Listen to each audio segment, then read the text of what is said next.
दोस्तों नमस्कार। Colonel Ajay, CEO Ajay astro money Guru, first global astro finance digital channel से आपसे मुखातिब होता हूं। आज 23 जून सन 2023 शुक्रवार। दोस्तों सभी दर्शकों का शाम के शो में स्वागत है। दोस्तों आपने जो हमारे इस शाम के शो को जो प्यार और आशीर्वाद दिया है, मैं पूरी टीम की तरफ से आपको शुक्रिया अदा करता हूं, धन्यवाद प्रेषित करता हूं। साथ साथ आपसे इल्तिजा भी करता हूं, रिक्वेस्ट करता हूं कि आप हमारे चैनल पे पहली बार आए हैं और अभी तक सब्सक्राइब नहीं किया है तो सब्सक्राइब अवश्य कर लीजिएगा। दोस्तों आज की शुरुआत करते हैं तिलहन से। गौरतलब है कि सरकार जो उपलब्ध आंकड़े आ रहे हैं उससे ये लग रहा है कि इस साल जून के महीने में जो करंट महीना है इसके अंदर शानदार इंपोर्ट होने की उम्मीद है, लगभग 40%, और इसका असर सीधा सीधा सरसों पे कभी भी पड़ सकता है। सरसों के भाव के ऊपर हम चर्चा करेंगे। सबसे पहले सरसों के अंदर जो आवक है, सरसों की आवक आज लगभग 5 लाख बोरी की होने के समाचार मिल रहे हैं और जयपुर में सरसों के भाव 5300 से 5325 रुपए के बताए जा रहे हैं, लगभग 25 रुपए की तेजी है। सरसों एक्सप्लेनेड 974 से 975 रुपए और कच्ची घानी 984 से 985 के भाव हैं। सरसों केक यानी केक जो है यानी खल 2560 से 2565 के भाव हैं। जहां तक सरसों की अराइवल का सवाल है, राजस्थान में लगभग 2,25,000 बोरी, मध्य प्रदेश में लगभग 70,000 बोरी और उत्तर प्रदेश में 55,000 बोरी की आगमन के समाचार मिल रहे हैं। हरियाणा पंजाब में 35,000 बोरी की सरसों की आगमन की खबर है। गुजरात में लगभग 20,000 और बाकी अन्य राज्यों को मिलाकर लगभग 95,000 बोरी की सरसों की आवक की समाचार है। टोटल लगभग 5 लाख सरसों की 5 लाख बोरी सरसों की आवक के समाचार आज के दिन हैं। दोस्तों अब खबर निकल के आ रही है कि सरकार चालू माह के दौरान पाम तेल के आयात में 46% तक जोरदार वृद्धि होने का अनुमान लगाया जा रहा है। प्रमुख निर्यातक देशों के भाव घटने से पाम तेल की खरीद के प्रति इंडियन इंपोर्टर्स का आकर्षण एक बार फिर बढ़ने लगा है, जिसके चलते मई के मुकाबले जून में इसका आयात लगभग 46% जंप कर सकता है, जो पिछले 3 महीने के उच्चतम स्तर पर पहुंचने का अनुमान लगाया जा रहा है। दोस्तों पाम तेल का ग्लोबल मार्केट में भाव घटकर 28 महीने के निचले स्तर पर आ गया है और भारत जो है वर्ल्ड में पाम वेजिटेबल ऑयल का सबसे बड़े आयातकों में से शुमार है। यहाँ आयात की अच्छी बढ़ोतरी की सूचना से मलेशिया पाम तेल के वायदे में मूल्य में थोड़ा सा सुधार आ सकता है और दोनों शीर्ष उत्पादक देश इंडोनेशिया मलेशिया को अपने पाम तेल के विशाल बकाया स्टॉक को घटाने में क्लियर करने में मदद मिल सकती है। गौरतलब है कि एक तरफ जो सरसों के किसान हैं, सोयाबीन के किसान हैं, वो शिकायत कर रहे हैं कि हमें भाव नहीं मिल रहे हैं और सरसों की खरीदारी भी बारदाने की वजह से परेशानियां बीच में देखने को मिली थी। अब देखना यह है कि सरकार किसानों की सुनती है, व्यापारियों को सुनती है या उपभोक्ताओं को के लिए लगातार कम भावों पर माल यानी कि तिलहन या खाद्य तेल उपलब्ध हो सकते हैं। कुछ सूत्रों का कहना है कि जून 2023 के दौरान देश में पाम तेल उत्पादन का कुल आयात बढ़कर 6.40 लाख टन के करीब पहुंचने का अनुमान है, जो मई के आयात 4.3 लाख टन के करीब से लगभग 2 लाख टन ज्यादा है। मई 2023 में का आयात फरवरी 2021 के बाद सबसे निचला स्तर का रहा था। उस समय पाम तेल का भाव बढ़कर सोया तेल और सूरजमुखी तेल से भी ऊपर पहुंच गया था, जिससे भारतीय इंपोर्टर्स ने पाम तेल के बजाय सॉफ्ट तेल का आयात किया था। आमतौर पर देखा जाता है कि एशिया और खासकर भारत के खरीदार कीमतों के प्रति काफी सेंसिटिव होते हैं और पाम तेल प्राय सस्ता होता है और इसके शिपमेंट में समय भी कम लगता है, इसलिए इसकी खरीदारी में भारत के इंपोर्टर्स अधिक दिलचस्पी दिखाते हैं। यदि हम डीलर्स की माने तो पाम तेल की भांति बस भारत में सोया तेल के आयात में भी मई के मुकाबले जून में 40% उछलकर जून में ये 4.45 लाख टन पहुंचने के आसार नजर आ रहे हैं।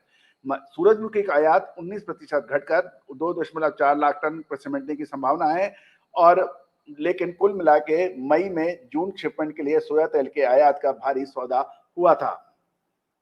दोस्तों ये था एक महत्वपूर्ण अपडेट। इससे सीधा सीधा ये आइडिया लग रहा है कि आगामी कुछ समय के अंदर खाद्य तेलों में कोई बड़ी तेजी की संभावना कम नजर आ रही है। दोस्तों ये एक महत्वपूर्ण रहेगा क्योंकि खाद्य तेल हो या तिलहन या दलहन, इस पर लगातार हम अपडेट देते हैं तेजी या मंदी की। आपको याद होगा लगभग 10 से 12 दिन पहले हमने अग्रिम अनुमान दिया था कि खाद्य तेलों में तेजी की संभावना बन रही है और 1 जून से 16 जून 17 जून तक खाद्य तेलों में अच्छी तेजी बनी थी। उम्मीद है कि आपने हमारा वो शो देखा होगा और उसका फायदा भी उठाया होगा। दोस्तों समय पर मुनाफा वसूल करना और तेजी आने से पहले तेजी और मंदी आने से पहले मंदी का अनुमान देना ही विश्लेषण कहलाता है। तेजी आने के बाद आप लगातार तेजी के आंकड़े दें या मंदी आने के बाद मंदी के आंकड़े दें, उससे कोई उपयोग नहीं है। देश का पहला चैनल है जो तेजी और मंदी आने के का सटीक अनुमान और विश्लेषण समय से पहले देता है। दोस्तों, हम वर्तमान ही नहीं, भविष्य का भी करते हैं सटीक आकलन। दोस्तों, एक छोटे से ब्रेक के बाद फिर हम चर्चा करेंगे आगे खरीफ की फसलों के बारे में, मानसून के बारे में, मसालों के बारे में और बहुत सी ऐसी जानकारियां जो आपके लिए शानदार साबित हो सकती है। एक छोटे से ब्रेक के बाद बिल्कुल बने रहिए हमारे साथ।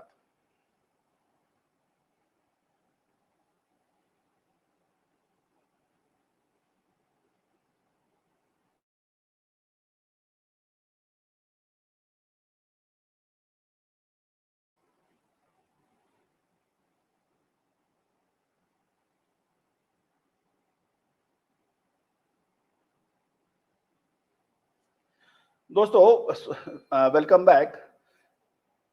प्रोग्राम के इस शो में हम कपास के बारे में चर्चा करने वाले हैं। देश में कपास के दामों में गिरावट के समाचार मिल रहे हैं और देश भर की प्रमुख उत्पादक मंडियों में उत्पादक राज्यों की में कपास की आवक 46,350 बेल्स के समाचार हैं।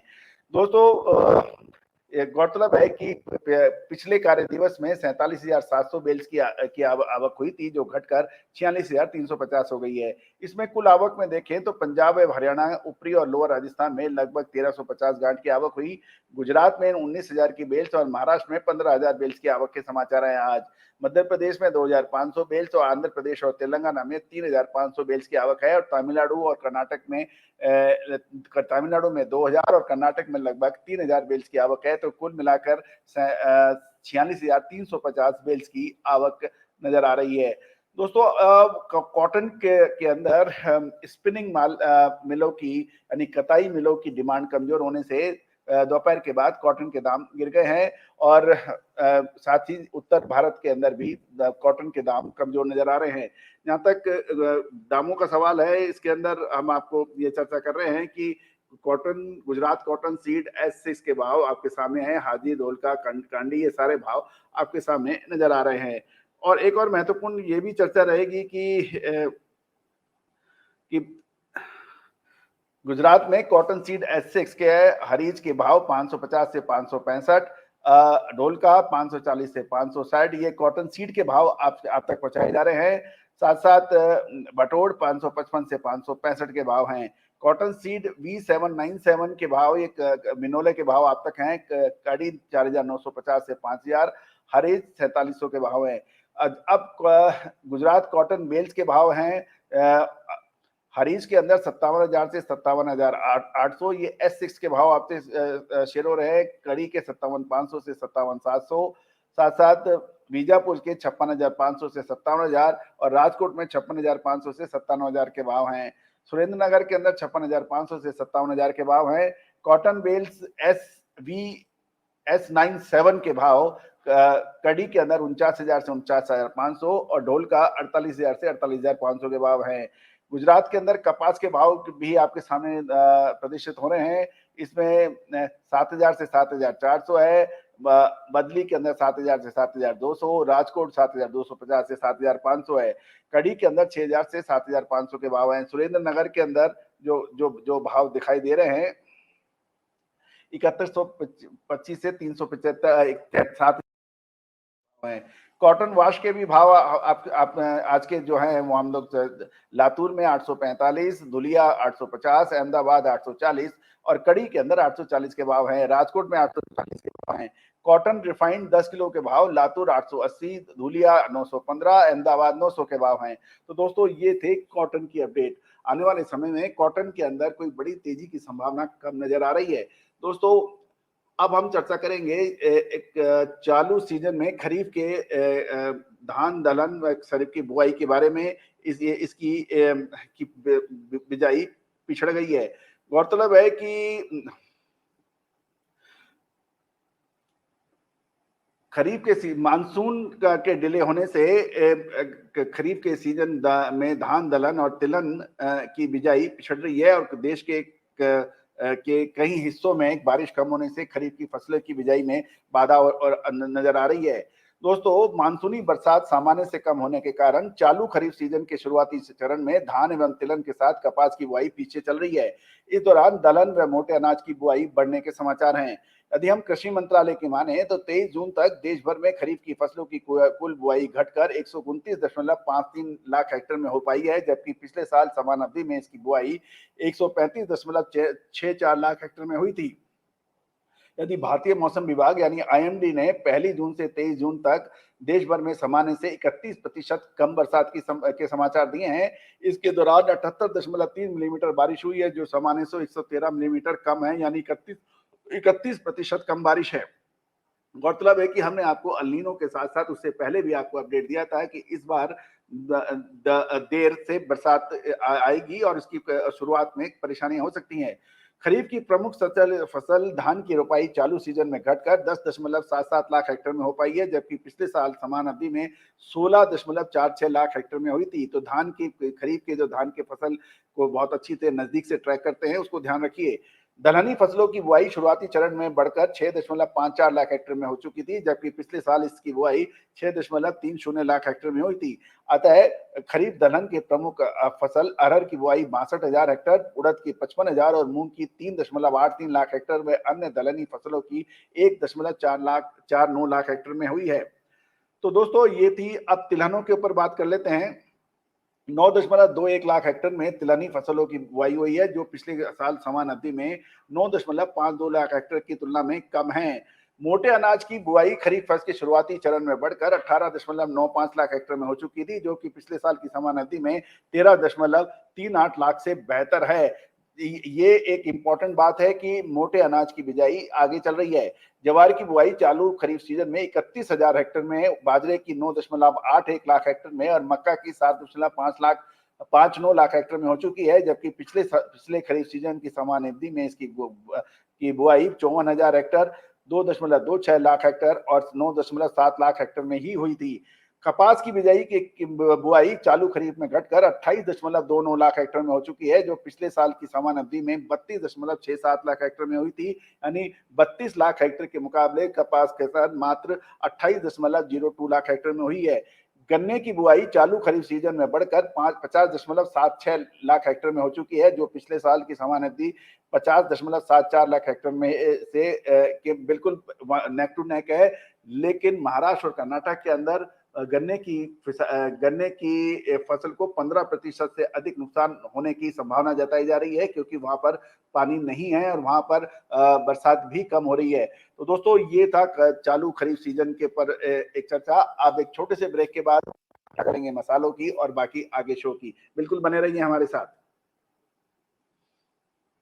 दोस्तों नमस्कार। फाइनेंशियल एस्ट्रोलॉजी हमेशा से ही चमत्कृत रिजल्ट देने में मशहूर रही है। American famous investor sir JP Morgan ने तो यहाँ तक कह दिया, astrology is not for millionaires but it is for billionaires. दोस्तों, भारतीय सिस्टम और इंडियन सिस्टम ऑफ एनालिसिस जो यानी फाइनेंशियल एस्ट्रोलॉजी, इसकी ऑनलाइन क्लासेज हम लोग कंडक्ट कर रहे हैं पिछले लगभग 22 सालों से। इस रहस्यमयी विद्या जो कि पहले के ज़माने में रिश्तेदार अपने बिल्कुल नज़दीक रिश्तेदार से भी छुपा के रखता था, और यही वजह रही। तो दोस्तों, अब हम मसाले पे चर्चा करेंगे। तो दोस्तों, मसाले के अंदर लाल मिर्च के ऊपर हमारा आज का शो के अंदर बात करेंगे। लाल मिर्च के अंदर तेजी दर्ज हो रही है। दोस्तों, ये तेजी आपको याद होगा लगभग 1 महीने सवा महीने पहले जब एकदम से लाल मिर्च के भावों में कमजोरी आई थी, उस वक्त हमने लाल मिर्च के अंदर आपको यही कहा था कि इसमें खरीदारी करनी चाहिए, क्योंकि जैसे ही मंडियां खुलेगी 1 महीने की छुट्टी के बाद दक्षिण भारत की, उसके बाद में तेजी की संभावना बन सकती है। वैसे ही नजर आ रहा है कि लाल मिर्च के अंदर जो आज के भाव है, गुंटूर आंध्र प्रदेश के जो S34 S10 के भाव 190 से 235 है, तेजा 210 से 240 है, सिनेजेटा बाइडगी का 180 से 220 है, 273 नंबर 120 190 से 215 है, इंडो 5 नंबर 5 200 से 240, 341 नंबर 190 से 230, डीडी 200 से 225 के भाव है। रोमी 200 से 225 और बुलेट 190 से 220 लाल मिर्च के भाव, क्लासिक 180 से 225 के भाव हैं। वारंगल से की खबर निकल के आ रही है कि तेजा 170 से 202, 10 1048 के भाव, 100 से 145 और 341 के भाव, 100 से 140 के भाव हैं। डीडी यहाँ पर 100 से 140 है। खम्मम के अंदर भी खबर निकल के आ रही है कि तेजा यहाँ 210 से 220 है और फटकी 140 से 150 है। दोस्तों आने वाले समय के अंदर लाल मिर्च के अंदर क्या ये तेजी जारी रहेगी या फिर आने वाली है एक बड़ी मंदी? दोस्तों लाल मिर्च के साथ साथ हल्दी, जीरा, धनिया, लाल मिर्च, काली मिर्च, इन सभी के विशेष रिपोर्ट्स के लिए आप हमसे संपर्क कर सकते हैं। गौरतलब है कि हमने आपको लगभग 1 से 1.5 महीने पहले आपको सौंफ में तेजी की बात कही थी, जो कि अक्षर सत्य साबित हुई। शानदार तेजी सौंफ में दर्ज हुई है। तो दोस्तों इसके अतिरिक्त आपको अजवाइन, मेथी, लाल मिर्च, काली मिर्च, बड़ी इलायची, छोटी इलायची, इसके ऊपर भी हम लगातार अपडेट और विश्लेषण देते हैं।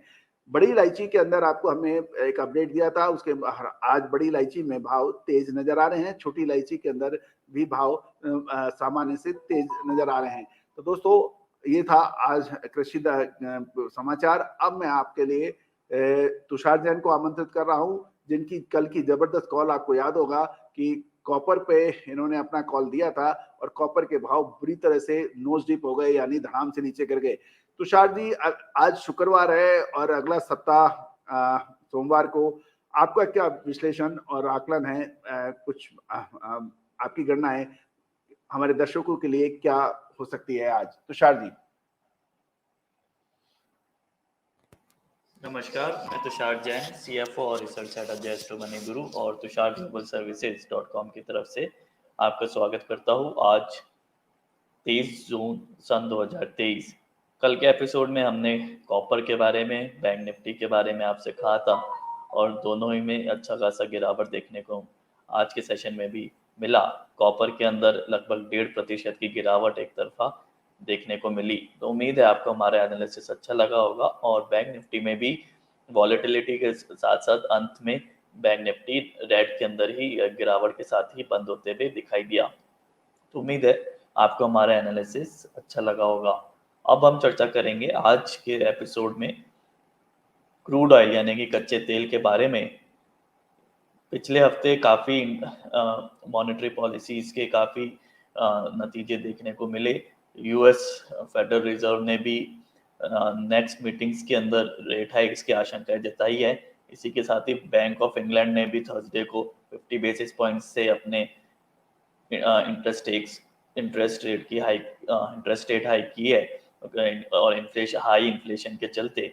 और इसी के साथ ही यदि हम अदर यूरोपियन कंट्रीज को भी देखें, चाहे वो नॉर्वे हो, स्विट्जरलैंड हो, सभी ने अपने इंटरेस्ट रेट्स को बढ़ाते हुए दिखाई दिए है हाई इन्फ्लेशन के चलते, जिसके वजह से आगे आने वाले सप्ताह के अंदर भी क्रूड ऑयल यानी कि कच्चे तेल के अंदर प्रभाव पड़ सकता है। कच्चे तेल के अंदर जो गिरावट है वो जारी रहने की पूरी संभावनाएं बन रही है। जैसे कि हम टेक्निकल चार्ट्स भी क्रूड ऑयल या MCX के हम देख सकते हैं। क्रूड ऑयल अपने ऑलमोस्ट सपोर्ट लेवल्स के आसपास फिलहाल ये ट्रेड करते हुए नजर आ रहा है, जो कि लगभग 5530 रुपए के आसपास का है। और आज का जो लो है वो भी 5546 का है और ऑलमोस्ट अपने सपोर्ट जोन के अंदर ही ये अब फिलहाल ट्रेड करते हुए नजर आ रहा है। अब क्या नेक्स्ट वीक में हमें ये अपना सपोर्ट जोन क्रॉस करके और फर्दर इसके अंदर गिरावट देखने को मिलेगी या फिर इसमें यहाँ से बाउंस बैक यानी कि रिकवरी देखने को मिलेगी?